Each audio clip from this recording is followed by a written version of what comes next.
नमस्कार, मी सरिता कौशिक। झिरो अवरमध्ये आपलं स्वागत आहे।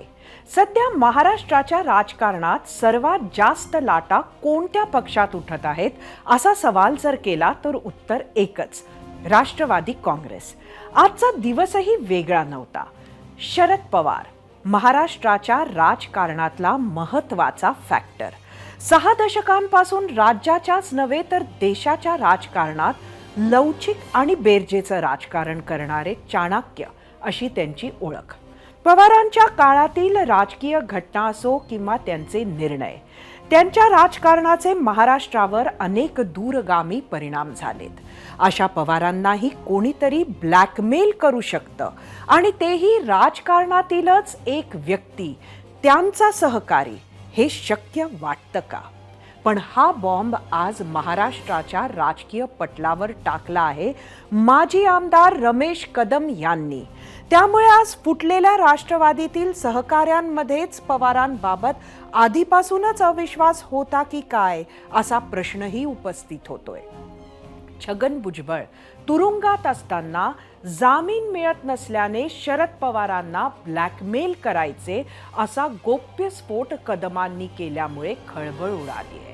महाराष्ट्र सदन घोटाळा प्रकरणी छगन भुजबळांना 2 वर्ष तुरुंगात काढावी लागली।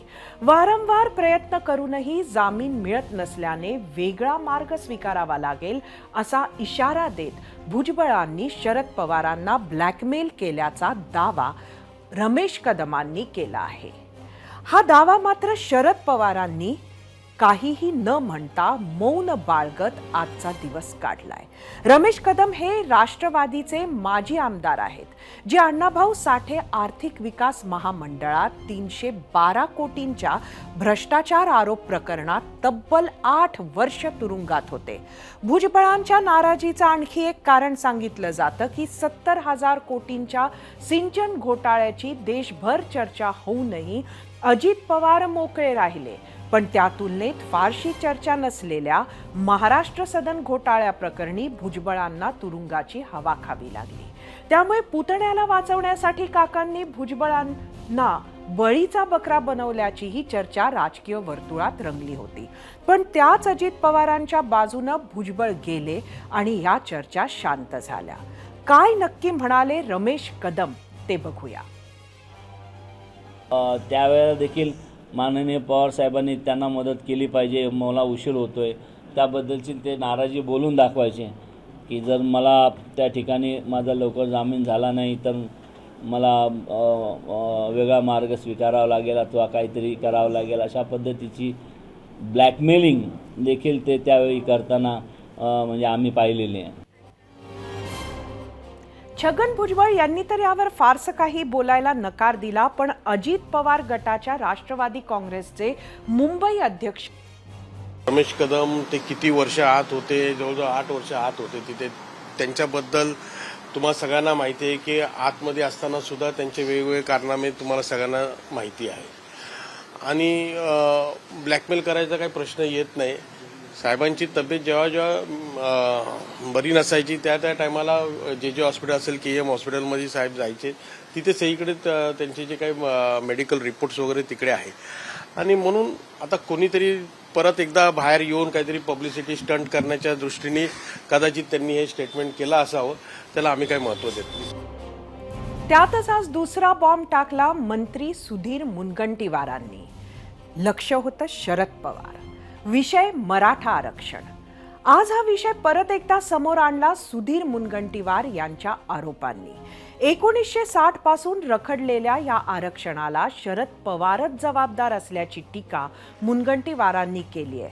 6 दशकांपासून शरद पवार मराठा आरक्षणाबद्दल आश्वासन देत आहेत आणि ते मराठा आरक्षण देण्यात अपयशी ठरले म्हणून आता आमच्यावर जबाबदारी टाकतायत असा आरोप मुनगंटीवारांनी आज केलाय। काही मराठा नेत्यांनी हाच सवाल अनेक वेळा आधीही केला की शरद पवारांनी मराठा आरक्षणासाठी काय केलं. शरद पवार 4 वेळा महाराष्ट्राचे मुख्यमंत्री, 2004 ते 2014 अशी 10 वर्ष केंद्रात मंत्रीही होते. मात्र त्यांनी आश्वासन देण्याव्यतिरिक्त सकारात्मक भूमिका घेतल्याचं पाहायला मिळालं नाही, असा आरोप त्यांच्या विरोधकांनी आधीही त्यांच्यावर केलेला आहे. सुधीर मुनगंटीवारांनी आज हाच आरोप गिरवला. नेमकं काय म्हणाले ते पाहूया. शरद पवार म्हणालेले आहेत की आगामी 30 दिवसांमध्ये मराठ्यांच्या आरक्षणाचा मार्ग खुला होईल. काय शक्यता काय वाटते? काही असं एकदम जादूची कांडी फिरेल आणि असं काही होऊ शकेल? याच्यावर त्यांनाच विचारलं पाहिजे. ते 1 मे 1960 पासून हेच सांगत त्यांनी आता आमच्यावर जबाबदारी टाकली आहे. कारण त्यांच्या लक्षात आलं की ते मराठा आरक्षण देण्यामध्ये असमर्थ ठरले, म्हणून त्यांनी आता आमच्यावर टाकली आहे. ते एकनाथ शिंदेंच्या नेतृत्वामध्ये आमचा एक मर्द मराठा मुख्यमंत्री आहे. त्या नेतृत्वामध्ये प्रश्न सोडवण्यासाठी दोन्ही उपमुख्यमंत्री महोदय हे देवेंद्रजी आणि अजित पवारजी हे एकत्र बसून सर्वांना सोबत घेऊन पुढे जाणार. मराठा आरक्षणावरून शरद पवारांवर निशाणा साधणाऱ्या सुधीर मुनगंटीवारांच्या या वक्तव्यावरूनच आम्ही तुम्हाला एक प्रश्न विचारला होता. तो प्रश्न पाहण्यासाठी आपण जाऊया आपल्या पोल सेंटरला. आजचा आमचा प्रश्न होता, मराठा आरक्षण देण्यात शरद पवार अपयशी ठरले म्हणून जबाबदारी या सरकारवर टाकत आहेत. मुनगंटीवारांचा आरोप तुम्हाला पटतो का? तुम्हाला सांगायचं होतं होय किंवा नाही. मराठा आरक्षण हा एकच विषय नाही. राज्याचा राजकीय इतिहास असे कितीतरी विषय आहेत ज्यात विरोधकांनी शरद पवारांना आपलं लक्ष केलं. राज्यात कुठलीही मोठी घडामोड किंवा वाद किंवा गैरव्यवहार दिसला तर त्याचा संबंध थेट शरद पवारांशी जोडला जायचा.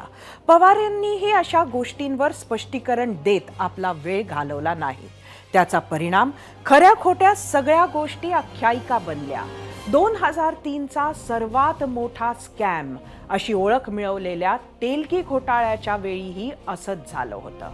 यात शरद पवार आणि छगन भुजबळ यांची नावं जोडली गेली.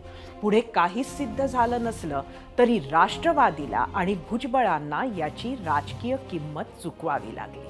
खरं तर शरद पवार भुजबळांच्या नात्यामध्ये दरी ही त्याच वेळी आली का, हे आत्ता केलेल्या काही वक्तव्यांवरून वाटतंय.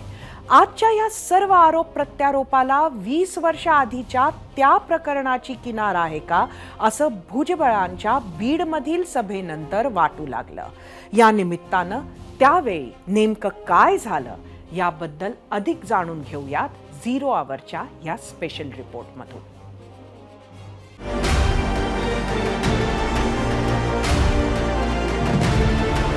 कन्विक्टेड प्रिजनर कुछ बोलना इस बारे में ठीक नहीं रहेगा सर, क्योंकि दुनिया वाले ये सोचेंगे भी मुझे सजा लग गई इसलिए मैं बोल रहा हूँ. राष्ट्रवादी काँग्रेस पक्षात सर्वात मोठी फूट पडली. दोन्ही गटांचे एकमेकांवर आरोप प्रत्यारोप सुरू झाले. त्यात खोलवर गाडल्या गेलेले काही अतिशय जुने मुद्दे वर तरंगू लागले. त्यातलाच एक म्हणजे तेलगी घोटाळा.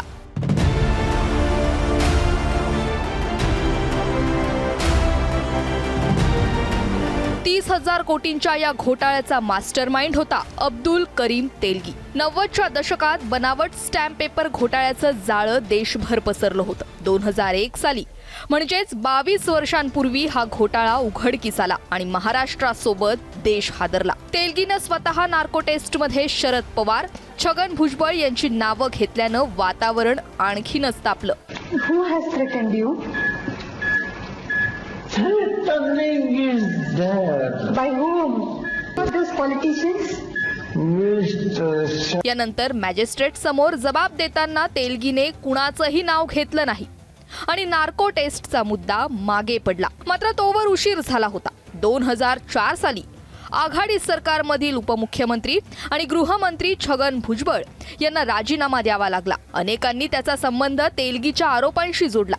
मात्र त्यावेळी सरकार आणि राष्ट्रवादी पक्षाकडून वेगळी कारणं देण्यात आली होती. आता राष्ट्रवादी फुटल्यानंतर भुजबळांनी या नाट्यमय घडामोडींवर प्रश्न उपस्थित केले आणि त्याला शरद पवारांनीही तात्काळ उत्तर दिलं.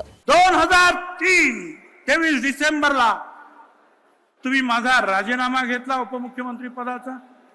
होम मिनिस्टर होतो मी. हे प्रफुल्ल पटेल होते तिथे.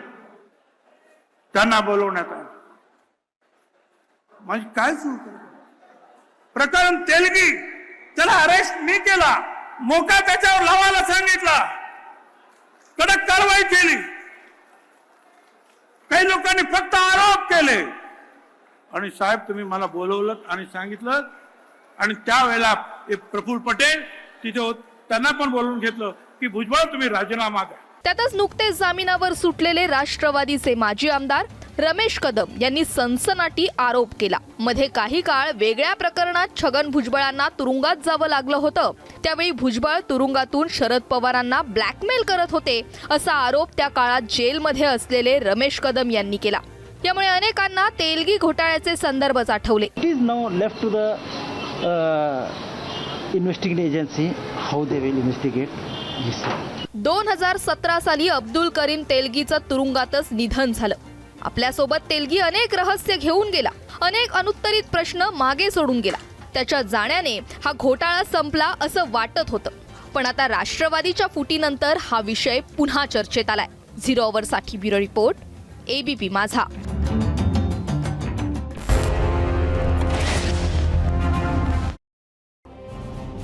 एकीकडे भाजपचे मंत्री मुनगंटीवार शरद पवारांवर हल्लाबोल करत असताना दुसरीकडे भाजप समर्थक अपक्ष आमदार रवी राणांनी मोठा दावा केलाय. शरद पवार पुढील 15 ते 20 दिवसात नरेंद्र मोदींना पाठिंबा देतील असं वक्तव्य रवी राणांनी केलंय. फडणवीस हे मुख्यमंत्री होते, आता उपमुख्यमंत्री झाले. अजितदादा विरोधी पक्षनेते होते, ते आता उपमुख्यमंत्री झाले. त्यामुळे राजकारणात काहीही शक्य आहे असं मत आमदार रवी राणांनी व्यक्त केलंय. तर शिवसेना आमदार संजय शिरसाट यांनी चुकीचे दावे करून आपले महत्त्व वाढवण्याचा प्रयत्न करू नये असा टोला राणांना लगावलाय.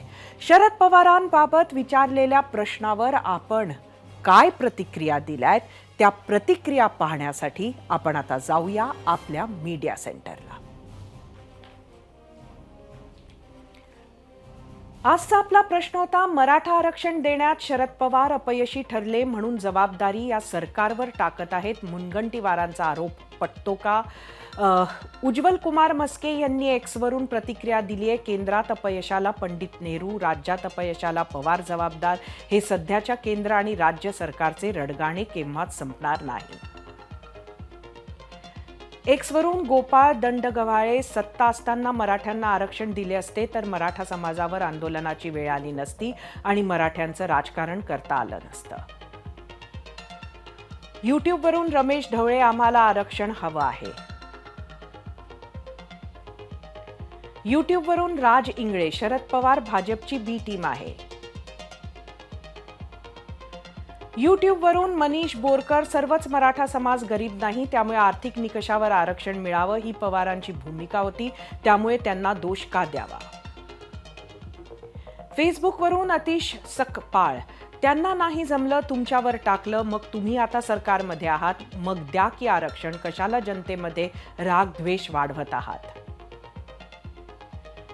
फेसबुकवरूनच भरतदादा पाटील, त्यांनी चूक केली म्हणून सत्तेबाहेर आहेत, तुम्ही तरी सुधारा.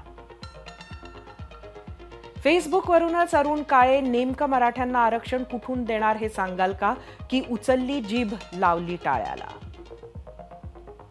इंस्टाग्रामवरून शरद धोत्रे, कोण कमी पडलं, कोणी काय केलं माहिती नाही, आता तुम्ही काय करणार ते सांगा. आजच्या या आरोपांवर बोलायला 0 आवरमध्ये आपल्यासोबत आहेत राष्ट्रवादी काँग्रेसच्या खासदार सुप्रिया सुळे, ज्यांच्याशी आमच्या प्रतिनिधी मनश्री पाठक यांनी थोड्या वेळापूर्वीच बातचीत केली आहे.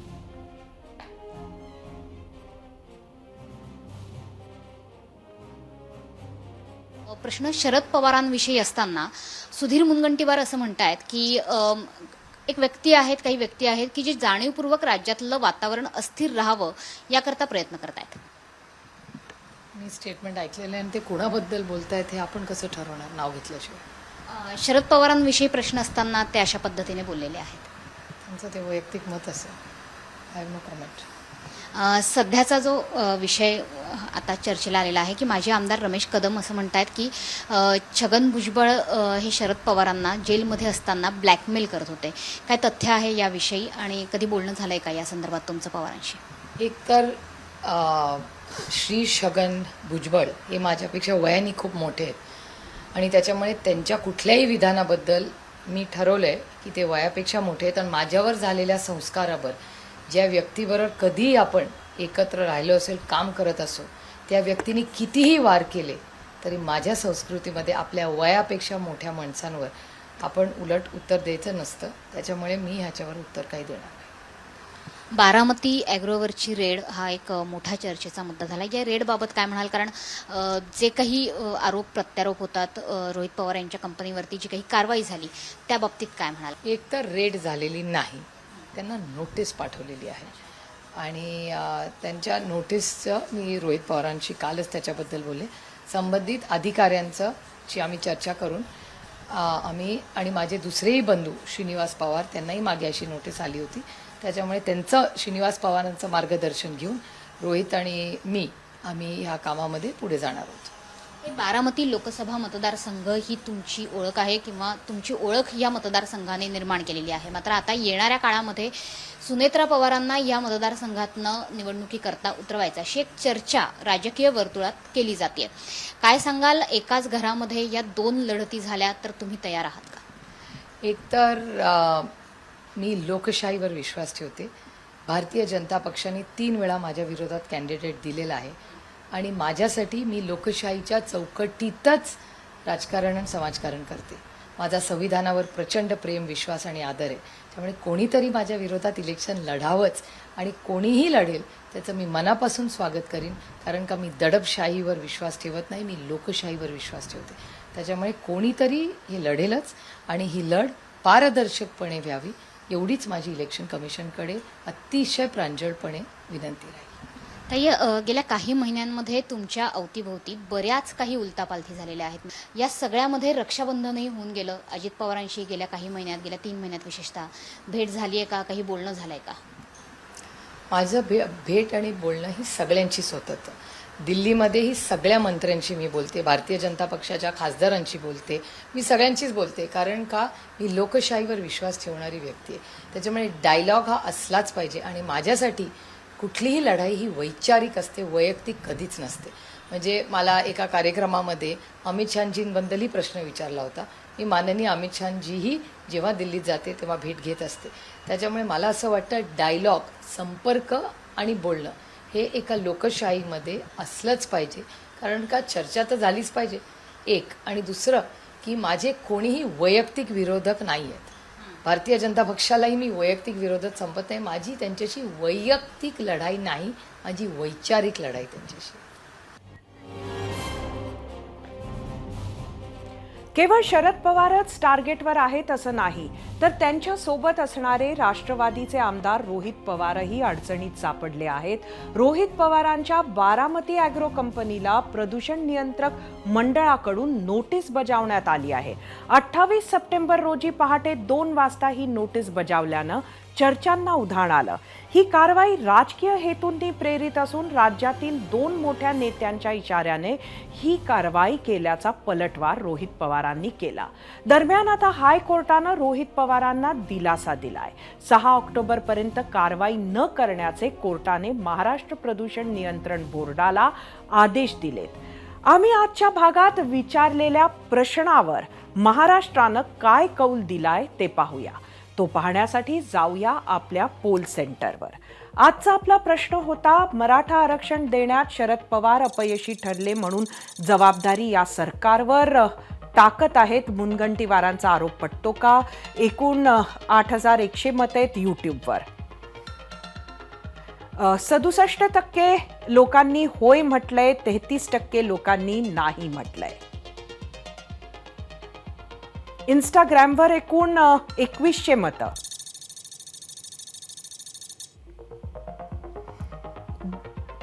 68% लोकांनी होय म्हटलंय, 32% लोकांनी नाही म्हटलंय. एक्सवर 51% लोकांनी होय म्हटलंय तर 49% लोकांनी नाही म्हटलंय. फेसबुकवर